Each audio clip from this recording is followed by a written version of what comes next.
Hello friends, पिछले lecture में हमने लाइसोसोम्स के बारे में स्टडी किया था। अब हम स्टडी करेंगे functions of lysosomes. Previous lecture में लाइसोसोम्स किस तरह से गोल्जी कॉम्प्लेक्स से तैयार होते हैं वो स्टडी किया था।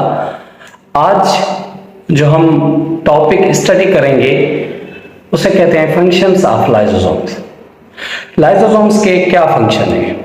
This first function, Auto means self. Auto means self. Phagy is derived from phagein. Phagein means to eat. अब इस प्रोसेस में क्या होगा ये आप देख सकते हैं। दिस इज अ सेल, ये सेल है। इस सेल के अंदर ये माइटोकॉन्ड्रिया है, ये mitochondrion, this is one mitochondrion. और सेल के अंदर तकरीबन 200 to 300 माइटोकॉन्ड्रिया होते हैं। अब ये जो माइटोकॉन्ड्रियन है, ये माइटोकॉन्ड्रियन दिस वन किसी वजह से अपना फंक्शन परफॉर्म नहीं करेगा तो ये क्या होगा, ये लाइसोसोम इसे डाइजेस्ट करके ब्रेक कर देगा। इसे कहते हैं ऑटोफेगी।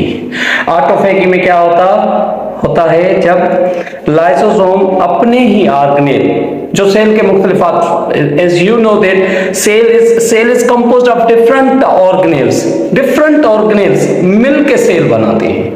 अब कोई भी ऑर्गेनेल है सेल के अंदर अपना फंक्शन परफॉर्म नहीं कर पाएगा, लाइसोसोम उसे क्या करेंगे, डिस्ट्रॉय कर देंगे with the help of digestive enzymes.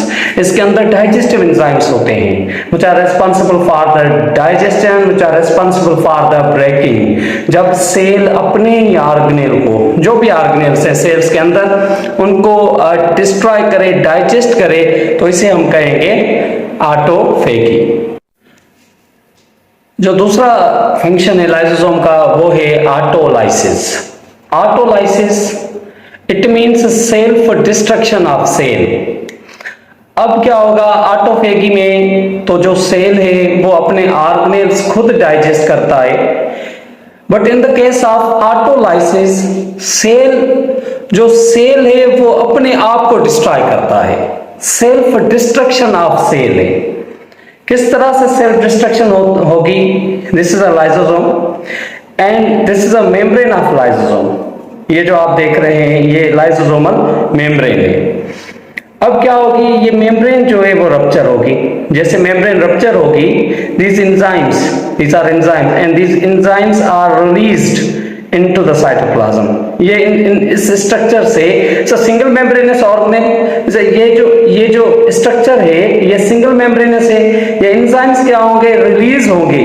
कहां पे रिलीज होंगे? साइटोप्लाज्म में। जब साइटोप्लाज्म में एंजाइम्स आएंगे तो ये एंजाइम्स हाइड्रोलाइटिक इन नेचर होंगे। हाइड्रोलाइटिक का मतलब होता है ये ब्रेकिंग के लिए रिस्पॉन्सिबल होते हैं, ब्रेकिंग कराते हैं सेल के अंदर। तो ये एंजाइम्स क्या करेंगे, ये डाइजेस्ट करना स्टार्ट करेंगे। ये क्या करेंगे, माइटोकॉन्ड्रिया को डाइजेस्ट करेंगे, जितने भी माइटोकॉन्ड्रिया सेल के अंदर हैं। And you know very well about function of mitochondria. Mitochondria responsible for the function is respiration. Cell की रेस्पिरेशन नहीं होगी, सेल खत्म हो जाएगा।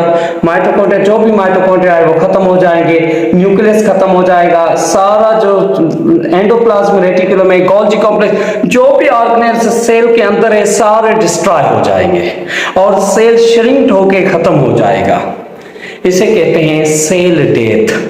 बट ये जो सेल डेथ है ये प्रोग्राम सेल डेथ है। यहां पे लिखा हुआ है this is a program cell death. इसका मतलब होता है एपोप्टोसिस। जो प्रोग्राम सेल डेथ होती है उसे हम कहेंगे एपोप्टोसिस। ओके, क्योंकि सेल डेथ दो किस्मों की होती है, एक होती है एपोप्टोसिस और दूसरी होती है नेक्रोसिस। नेक्रोसिस वो सेल डेथ होती है natural cell death. Accidental cell death हो तो उसे कहते हैं नेक्रोसिस, और जो नेचुरल हो उसे कहेंगे एपोप्टोसिस। अब एपोप्टोसिस इसकी इंपॉर्टेंस है in the case of animal life. Reabsorption of tadpole larva in the case of a frog, and it converts into a new frog with the process of autolysis. और development में जो structures एक form से दूसरी form में change होती हैं with the help of this process autolysis. तो autolysis self destruction of cell है। इस कंडीशन में जब सेल अपने आप को ही खत्म कर रहा है, सेल पूरा का पूरा खत्म हो रहा है, इसे हम कहेंगे सुसाइडल ब्रेक्स। अब इसे क्या कहेंगे हम? सुसाइडल ब्रेक्स कहेंगे। किसे सुसाइडल ब्रेक्स कहेंगे? लाइसोसोम्स को। जो लाइसोसोम्स हैं इन कंडीशन में जब सेल को खत्म कर रहा है, प्रोग्राम सेल डेथ करवा रहा है सेल की, इसे हम कहेंगे एपोप्टोसिस।